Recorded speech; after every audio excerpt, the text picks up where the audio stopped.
Assalamualaikum warahmatullahi wabarakatuh. Perkenalkan, nama saya Tegar Karya Nugraha dan NIM 21121111019 dari kelas KPI 2A. Saya akan membacakan 3 materi, yaitu hakikat dakwah, paradigma ilmu dakwah, dan media dakwah. Yang pertama, sifat-sifat dasar dakwah. 1. Dakwah bersifat persuasif, bukan koersif. 2. Dakwah ditunjuk kepada pemeluk Islam dan non-Islam. 3. Dakwah adalah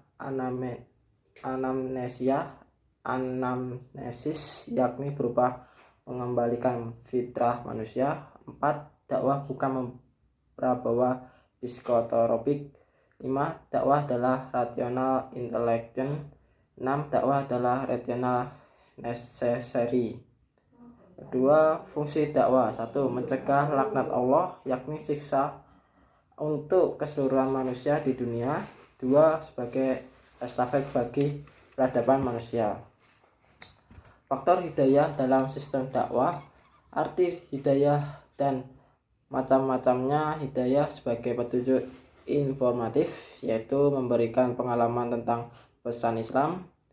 Hidayah jenis ini ditunjukkan kepada masyarakat yang masih membutuhkan banyak informasi ajaran Islam.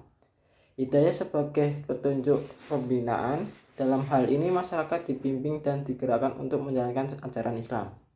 Dalam konteks dakwah, hidayah dalam makna pertama merupakan target utama. Pendakwah hanya memberikan pemahaman yang relevan dengan kondisi dan kebutuhan mitra dakwahnya. Materi kedua, paradigma ilmu dakwah, teori sistem dakwah, teori proses dakwah. Sistem adalah gabungan dari subtema dalam dakwah. Subtema yakni unsur-unsur dakwah. Ketika diibaratkan dalam bentuk manusia, maka kepala adalah dai, dada adalah materi, perut adalah mat'u, tangan sebagai metode, kaki sebagai media. Proses berarti tahap-tahapnya yang dilalui untuk mencapai tujuan akhir dalam berdakwah. Maka teori proses dakwah dinilai sama dengan model komunikasi. Materi ketiga, media dakwah. Pengertian dakwah menurut Hamzah Yakub, media dakwah adalah alat objektif yang menjadi saluran yang menghubungkan ide dengan umat, suatu elemen yang vital dan merupakan urat nadi dalam totalitas dakwah.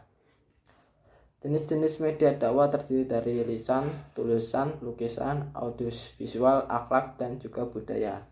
Pemilihan media dakwah. Berdakwah harus dapat memilih media paling efektif untuk mencapai tujuan dakwah dengan pemilihan yang tepat. Beberapa hal yang perlu diperhatikan pada waktu memilih media. Yang pertama, tidak ada satu media pun yang paling baik untuk keseluruhan masalah atau tujuan dakwah, sebab setiap media memiliki karakteristik atau kelebihan, kekurangan, keserasian yang berbeda-beda.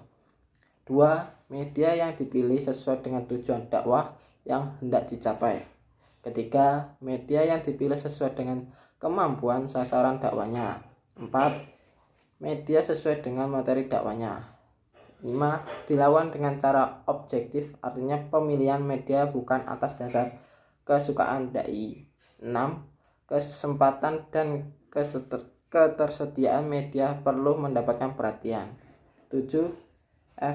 Efektivitas dan efisiensi harus diperhatikan. Sekian itu dari 3 materi yang saya dapat dari Mudawa. Sekian dari saya. Wassalamualaikum warahmatullahi wabarakatuh.